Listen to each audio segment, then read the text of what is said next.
Congratulations on the purchase of your new KIA Stonic. Here's just a quick video to get you up to speed on some of the internal features.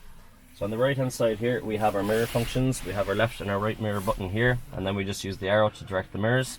We also have our full electric windows front and back here on the right hand side.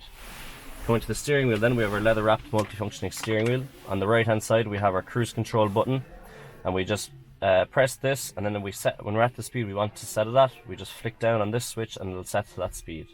You can then adjust the speed by clicking up to increase or clicking down to decrease. We also have our dash display settings here, and they can change in the dash in front. On the left hand side then we have our multimedia functions, so we can take or decline calls, and we can increase or decrease the volume on the radio from our steering wheel, and we also have our voice recognition button on the top. The most common question we get in new cars is how to connect our Bluetooth device to the radio.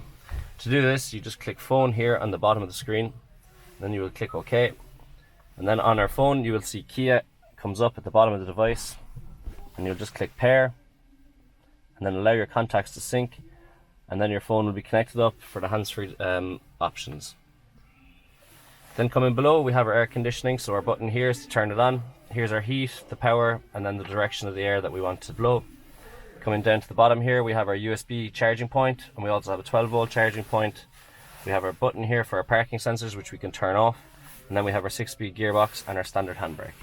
If you have any further questions about this car, please don't hesitate to contact us. Thank you.